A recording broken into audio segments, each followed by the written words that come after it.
Hello বন্ধুরা, welcome to game plan FC. তো IPL 2024-এর Kolkata night Riders দলের অর্থাৎ কেকেআর দলের একজন বিদেশি ব্যাটসম্যান জেসন রয় তিনি কিন্তু আইপিএল 2024-এ খেলতে আসছেন না। কিছু পার্সোনাল রিজন দেখে কিন্তু তিনি আইপিএল 2024 থেকে নিজেকে সরিয়ে নিয়েছেন এবং তার রিপ্লেসমেন্ট হিসেবে কলকাতা নাইট রাইডার্স ইংল্যান্ডের উইকেট কিপার ব্যাটসম্যান ফিল সল্টকে নিজেদের দলে নিয়েছে। অফিসিয়াল অ্যানাউন্সমেন্টও হয়ে গেছে কলকাতা নাইট রাইডার্স এর তরফ থেকে। তো এই রিপ্লেসমেন্টটা জেসন রয়ের পরিবর্তে ফিল সল্ট, এটা তোমরা কিভাবে দেখছো? কতটা যুক্তিযুক্ত, কতটা ভালো হলো রিপ্লেসমেন্টটা বা কতটা খারাপ হলো? তোমরা তোমাদের মতামত কিন্তু কমেন্ট বক্সে অবশ্যই জানাবে। আমি আমার ওপিনিয়নটা জানাচ্ছি এই ভিডিওতে। দেখো, কেকেআর এর কাছে প্রপার দুটো উইকেট কিপার ব্যাটসম্যান ছিল, একটা কেএস ভারত এবং একজন Rahmanullah Gurbaz. Rahmanullah Gurbaz foreign player. KS ভারতের উপর কেকেআর কতটা ভরসা দেখাতো, তাকে স্টার্টিং 11-এ কতটা সুযোগ দিত বা সুযোগ দিতে পারতো কিনা সেই বিষয়ে আমার কিছুটা ডাউট ছিল। এবং সেকেন্ড অপশন উইকেট কিপারের ছিল গুরবাজ।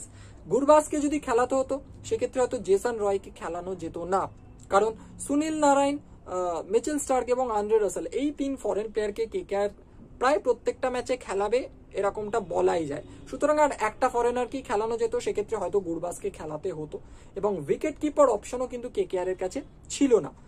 তো জেসন রয়ের পরিবর্তে ফিল সল্ট আসায় কি হলো, কেকেআর একটা উইকেট কিপারের অপশন পেয়ে গেল এবং ফিল সল্টের ফর্ম কিন্তু যথেষ্ট ভালো এবং তিনি কিন্তু আইসিসির যে টি20 ইন্টারন্যাশনাল র্যাঙ্কিং সেখানে কিন্তু এই মুহূর্তে সেকেন্ড স্পটে রয়েছেন ব্যাটসম্যানদের তালিকায়।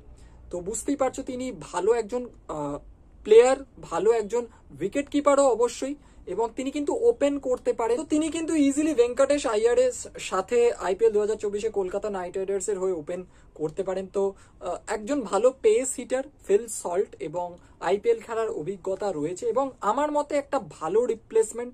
জেসন রয় ডেফিনেটলি আমার খুব পছন্দের প্লেয়ার ছিলেন, বাট তিনি যখন আসছেন না তার রিপ্লেসমেন্ট হিসাবে ফিল সল্টকে যে নেওয়া হয়েছে এটাতেও কিন্তু বেশ আমি খুশি। ফিল সল্টও আমার খুব পছন্দের এক প্লেয়ার এবং সবচেয়ে বড় কথা একজন উইকেট কিপার ব্যাটসম্যান যিনি ওপেন করতে পারেন, একজন ভালো পেস হিটার, আইপিএল এর এক্সপিরিয়েন্স রয়েছে, একটা ভালো ইন্টারন্যাশনাল লেভেলের ক্রিকেটার, ইন্টারন্যাশনাল ক্রিকেট খেলার অভিজ্ঞতা রয়েছে, সেখানে তার সেঞ্চুরিও রয়েছে। ইন্টারন্যাশনাল যে তিনি টি20 ম্যাচগুলো ইংল্যান্ডের হয়ে খেলেছেন সেখানে কিন্তু তার সেঞ্চুরিও রয়েছে।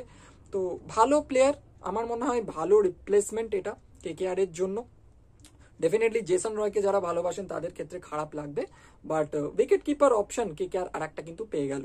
ফিল সল্ট কেকেআর স্কোয়াডে যোগ দেওয়ার ফলে কেকেআর এর স্কোয়াডটাকে কিন্তু আরো বেশি স্ট্রং লাগছে। কেকেআর কে নিয়ে কয়েকটা ভিডিও আমি এই চ্যানেলে আগে দিয়েছিলাম, যেখানে কয়েকটা ভিডিওতে আমি জেসন রয়ের কথা উল্লেখ করেছি। তখন আমরা কেউই জানতাম না যে জেসন রয় আইপিএল 2024-এ খেলতে আসবেন না, তাই জেসন রয়ের নামটা কিন্তু আমি সেই ভিডিওগুলো করেছি।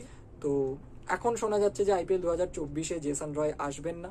তো এই আপডেটটাই তোমাদের এই ভিডিওতে দেওয়ার ছিল, সেই আপডেটটা নিয়ে কিছুটা নিজের ওপিনিয়ন দেওয়ার ছিল। তোমরা জানিও ভিডিওটা কেমন লাগলো। ভিডিওটা ভালো লাগলে লাইক করো, শেয়ার করো। তোমাদের কিছু বক্তব্য থাকলে এই রিপ্লেসমেন্টটা নিয়ে অবশ্যই কমেন্ট বক্সে জানিও।